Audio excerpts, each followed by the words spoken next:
Work અને holiday visa જેનું registration 4 જૂન 2026થી શરૂ થઈ ગયું છે અને 25 જૂન 2026 સુધી ચાલવાનું છે, એટલે કે 3 અઠવાડિયા સુધી ચાલવાનું છે. જેમ આપણે આગળના વિડીયોમાં વાત કરીએ પ્રમાણે કે ઘણા બધા પ્રશ્નો છે, વન બાય વન આપણે દરેક પ્રશ્નનું નિરાકરણ લાવીએ. અત્યારે જે તમે સ્ક્રીન ઉપર જોઈ શકો છો ઓસ્ટ્રેલિયન ગવર્મેન્ટની ઓફિશિયલ વેબસાઇટ છે, જે હું તમારી જોડે શેર કરી રહ્યો છું, જેનાથી હું તમને ઓથેન્ટિક ઇન્ફોર્મેશન પ્રોવાઈડ કરી શકું. સૌથી પહેલું છે કે તમારી એજ છે 18થી 30 વર્ષ વચ્ચે હોવી જોઈએ, એટલે 18મું રનિંગ હશે તો ચાલશે, 30મું રનિંગ હશે તો ચાલશે. પણ 30મું પૂરું થઈ ગયું અને તમે 31માં બેસી ગયા છો અને 10 દિવસ પણ જો તમારા ગયા હશે તો પણ તમે વેલિડ નથી. 17મું વર્ષ તમારું ચાલુ હશે તો તમે એપ્લિકેશન કરવા માટે એલિજિબલ નથી. બરાબર, અહીંયા જો ક્લિયરલી લખ્યું છે you must apply for your visa before you turn 31 years old, એટલે 30મું રનિંગ હશે તો ચાલશે.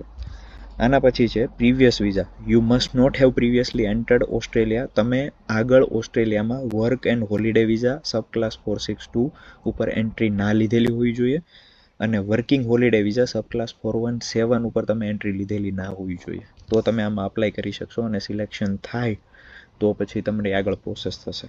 જો અગાઉ એન્ટ્રી કરેલી હશે તો એ લોકોના રેકોર્ડમાં હશે અને તમારા વિઝા રિજેક્ટ થશે.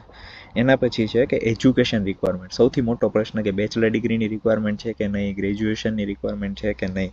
તો આપણે જોઈએ અહીંયા ઇન્ડિયા માટેની શું રિક્વાયરમેન્ટ છે. જુઓ, બ્રાઝિલ અને ઇન્ડિયા માટે સેમ રિક્વાયરમેન્ટ છે. You must have successfully completed at least 2 years of post secondary study. Post secondary study એટલે શું, જેને આપણે ત્યાં હાયર સેકન્ડરી કહીએ છીએ, 11-12. અહીંયા લખ્યું છે post secondary study refers to study post year 12 completion or equivalent. એટલે 12મા ધોરણ પછી તમે 2 વર્ષ ભણેલા હોવા જોઈએ. એટલે હવે તમે કોઈ બેચલર ડિગ્રીમાં એડમિશન લીધું છે અને 2 વર્ષ તમારા પૂરા થઈ ગયા છે તો ચાલશે. 3જું વર્ષ હજી બાકી છે તો પણ તમે અપ્લાય કરી શકશો. એમાં બેચલર ડિગ્રીની કમ્પ્લીશનની રિક્વાયરમેન્ટ નથી. પણ જો તમે બેચલર કમ્પ્લીટ કરેલું છે તો પણ ચાલશે, તમે માસ્ટર કમ્પ્લીટ કરેલું છે તો પણ ચાલશે, ડિપ્લોમા તમે જો 3 વર્ષનું પૂરું કરી દીધું હશે તો પણ ચાલશે. બરાબર. આના પછી આપણે નેક્સ્ટ પ્રશ્નમાં જોઈએ. દરેક કન્ટ્રીની અલગ અલગ રિક્વાયરમેન્ટ છે ઇંગ્લિશ લેંગ્વેજની. આ સૌથી મોટી રિક્વાયરમેન્ટ. હવે અત્યારે રજિસ્ટ્રેશન માટે કોઈ ઇંગ્લિશનું સર્ટિફિકેટ નથી માગતા, પણ જો તમારું સિલેક્શન થઈ જાય તો પછી સિલેક્શન થયા પછી તમે જે વિઝા પ્રોસેસ કરશો એમાં ઇંગ્લિશ લેંગ્વેજ બતાડવું પડશે. હવે અહીંયા જુઓ લખ્યું છે કે you have functional English if you meet one of the following. એટલે ફંક્શનલ ઇંગ્લિશની રિક્વાયરમેન્ટ છે. ફંક્શનલ ઇંગ્લિશમાં આપણે શું પ્રૂફ આપી શકીએ?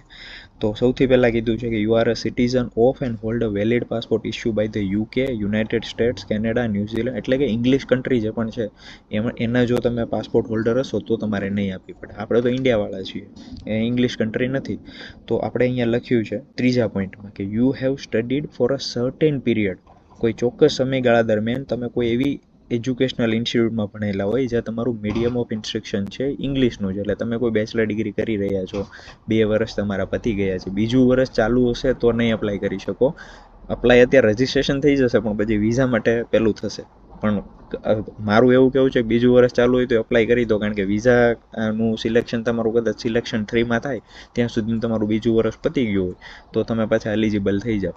એટલે કહેવાનો મતલબ કે જો તમારા 2 વર્ષ બરાબર પોસ્ટ સેકન્ડરી જે આપણે કીધું કે 2 વર્ષ કોલેજના કરેલું અથવા 3 વર્ષનું ડિપ્લોમા કરેલું અથવા તો તમે આખું બેચલર અને માસ્ટર પૂરું કરી દીધું હોય અથવા તમે માસ્ટરમાં અત્યારે હો, તો તમારું જે સ્ટડી છે, તમે જે પણ સેમેસ્ટર ભણ્યા છો ઇંગ્લિશ મીડિયમમાં ભણેલા હશો. એટલે મોટાભાગે આપણે ત્યાં કોલેજો બધી ઇંગ્લિશમાં જ ચાલે છે, તો મીડિયમ ઓફ ઇન્સ્ટ્રક્શન આપણે કઢાવવાનું રહેશે આપણે જ્યાંથી ભણીએ છીએ ત્યાંથી, એટલે ચાલી જશે. એ છતાં જો તમે સાઈડમાં કોઈ IELTS, PT, ઇંગ્લિશની ટેસ્ટ આપેલી છે તો it will be fine, A accept છે. બરાબર. એના પછી છે લેટર ઓફ સપોર્ટ. ઇન્ડિયા માટે લેટર ઓફ સપોર્ટની જરૂર નથી. જે અત્યારે સ્ક્રીન ઉપર તમે જુઓ છો ને એ બધી કન્ટ્રી માટે લેટર ઓફ સપોર્ટની જરૂર છે. એના પછી છે ઇનફ મની. હવે આ મોટો પ્રશ્ન છે કે અમારો સિલેક્શન થાય તો વિઝા માટે જઈએ તો અમારે ફંડ કેટલું બતાવવું પડે. તો અહીંયા લખ્યું છે કે you must have enough money to support your self while you are in Australia. તમે જ્યારે ઓસ્ટ્રેલિયામાં જાઓ તો તમે સપોર્ટ કરી શકો એટલું તમારું ઇનફ મની હોવું જોઈએ. And leave Australia at the end of your stay. એટલે તમે એન્ટર થાવ અને છોડો ત્યાં સુધી ઇનફ મની હોવું જોઈએ. તો this is usually about $5,000 for your initial. એટલે £5,000 $5,000 જેટલું તમારે ઇનફ મની, એટલે ગણી લો રેન્ડમલી સોના ભાવ પ્રમાણે 5 લાખ જેટલું. બરાબર. મીટ ધ હેલ્થ રિક્વાયરમેન્ટ, એટલે હેલ્થ સર્ટિફિકેટ, કેરેક્ટર રિક્વાયરમેન્ટ, આ બધા પછીના ડોક્યુમેન્ટ છે, એટલે એમાં આપણે વધારે અત્યારે નથી પડતા. એ તો સિલેક્શન થાય તો પછી આપણે એ વખતે ફરી પાછું અલગથી એક વિડીયો બનાવશું. બરાબર. આના પછી પ્રશ્ન છે કે ભાઈ અમારી એજ જતી રહી છે, હવે અમારે ઓસ્ટ્રેલિયા વર્ક વિઝા પર આવવું છે, પણ તમે કીધું એમ કે જોબ ઓફર માગે તો એવા કોઈ વિઝા ખરા કે જેમાં જોબ ઓફરની રિક્વાયરમેન્ટ ના હોય? હા, એવા પણ ઘણા બધા વિઝા છે. હું તમને અત્યારે ખાલી એના નામ આપી દઉં. પહેલું છે 189 સ્કિલ ઇન્ડિપેન્ડન્ટ વિઝા, જેને આપણે પીઆરના નામથી ઓળખીએ છીએ. એના પછી છે સ્કિલ નોમિનેટેડ 190, એમાં પણ જોબ ઓફરની જરૂર નથી, પણ એમાં એક સ્ટ્રિક રિક્વાયરમેન્ટ છે, પણ એ કઈ રીતે ફૂલફિલ કરવી એ પણ આપણે સમજાવી શકીએ અને એના ઉપર આપણે ડિટેલમાં વાત કરીશું. એના પછી છે સ્કિલ રિજિયોનલ વિઝા 491. એના પછી છે વર્ક એન્ડ હોલિડે, જે અત્યારે આપણે અપ્લાય કરીએ છીએ અને ઘણા બધા વિડીયોઝ બનાવીએ છીએ, જેમાં જોબ ઓફરની નથી જરૂર. તો આ 4 વિઝા ઉપર જો તમને ઇન્ટરેસ્ટ હોય તો હું ડિટેલમાં તમને વિડીયો બનાવું. એમાં સૌથી પહેલાં જે મેં કીધા એ બહુ યુઝફુલ છે અને એમાં તમે કદાચ કામ કરી શકશો વધારે સારી રીતે અને ઓસ્ટ્રેલિયા જવાનું સપનું સાકાર કરી શકશો. એમાં જોબ ઓફરની કે સ્પોન્સરશિપની રિક્વાયરમેન્ટ નથી. એના પછી સ્કિલ રિજિયનલ ઉપર હું તમને સારી રીતે સમજાવી શકું. એના પછી જે બીજી કેટેગરી હું જે બોલ્યો ને સ્કિલ નોમિનેટેડ, એમાં નોમિનેશનની જરૂર પડે, પણ એ નોમિનેશન આપણે કઈ રીતે લઈ શકીએ એની પણ આપણે વાત કરીશું. હું કોઈ એજન્ટ કે કોઈ પણ પ્રકારનું ઇનડાયરેક્ટ કે શોર્ટકટ વે નથી કરતો. હું ખાલી તમને માહિતી પ્રોવાઈડ કરું છું અને હું ઓલવેઝ સ્ક્રીન શેર કરીને તમને માહિતી પ્રોવાઈડ કરું છું, જેનાથી ઓથેન્ટિક ઇન્ફોર્મેશન હું તમારી જોડે શેર કરી શકું.